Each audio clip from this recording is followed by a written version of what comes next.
Welcome. We're in the abnormal psychology looking at mood disorders, and we're going to begin this by looking at, what is a mood disorder? Well, mood disorders are disturbances in mood that are serious enough to impair functioning. There are various kinds of mood disorders, including depressive, unipolar, this means just depression, and that can include major depression, persistent depressive disorder, and disorders involving mood swings. And those could include things like bipolar and cyclothymic disorder. And we'll look at these ones more carefully, a bit at a time. An additional note here is consider reading the yellow highlighted box for the examples of particular disorders and or the treatment approaches. You'll find them in your textbook. You may find them helpful in understanding some of the disorders in a little more detail and a little more specific. Even some of the breakout boxes that individual people have commented on, just in terms of, here's an example, you'll find those periodically. And also keep in mind that throughout the chapters from here on in, like from anxiety and mood disorders and moving on forward, there will be the DSM-5 breakdown of classification of how things are determined. You might find those helpful too. Alrighty, let's get started.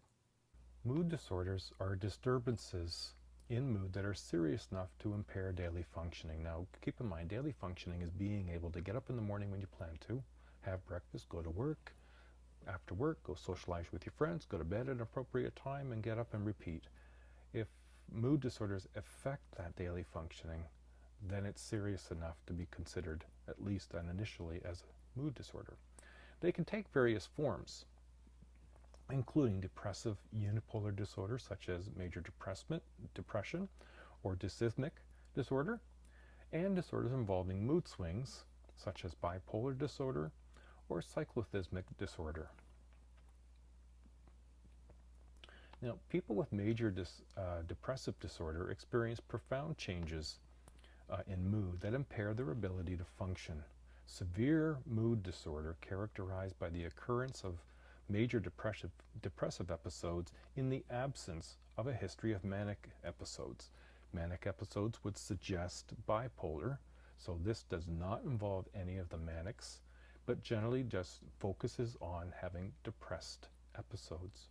And there are many associated features along with major depression. They include depressed mood, changes in appetite, difficulty sleeping, reduced sense of pleasure in formerly enjoyable activities, feelings of fatigue or loss of energy, a sense of worthlessness, excessive or misplaced guilt, difficulties in concentrating, thinking clearly or making decisions, repeated thoughts of death or suicide, attempts at suicide, or even psychotic behaviors like hallucinations and delusions.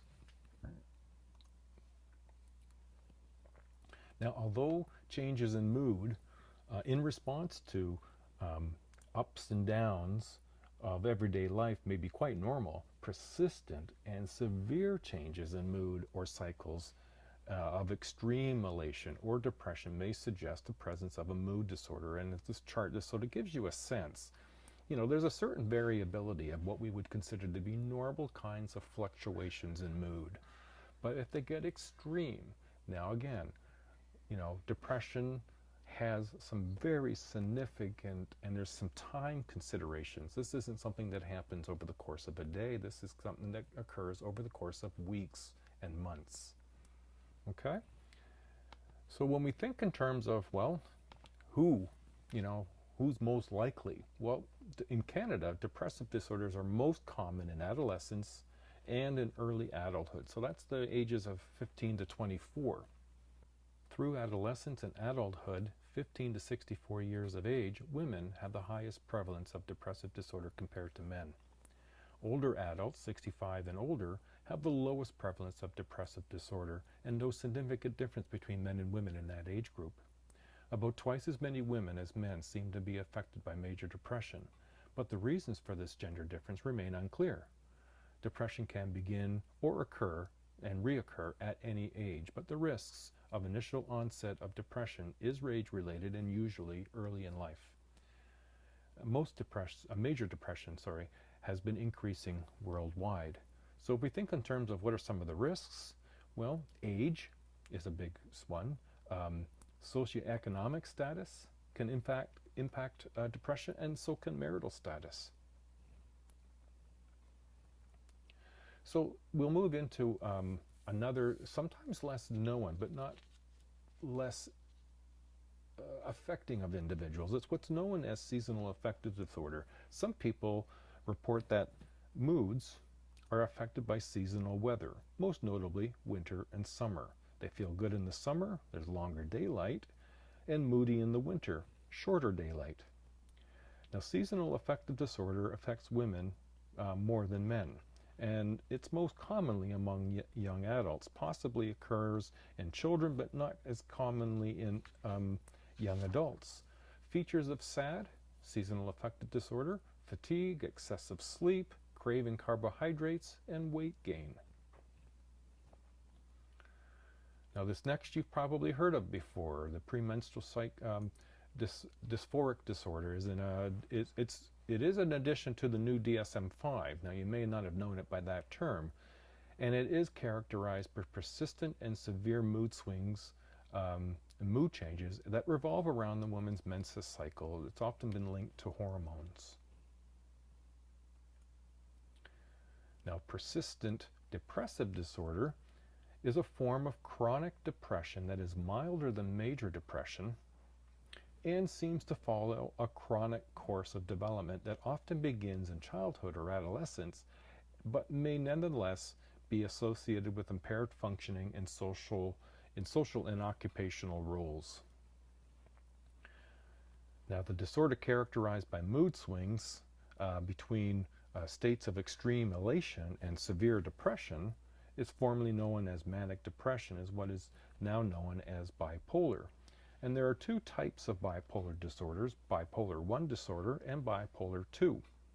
Bipolar 1 disorder is identified by the occurrence of one or more manic episodes, which generally, but not necessarily, occur in persons who have experienced major depressive episodes. In bipolar 2, depressive episodes occur along with hypomanic episodes, but without the occurrence of a full-blown manic episode. Now, manic episodes are characterized by sudden elation or expansion of mood and a sense of self-importance, feelings of almost boundless energy, hyperactivity, and extreme social ability. Often takes a demanding and overbearing form. People in manic episodes tend to exhibit pressured or rapid speech, flight of ideas. You can't keep up with them. They keep changing the subject, but they keep moving through them, and they seem to have a decreased need of sleep.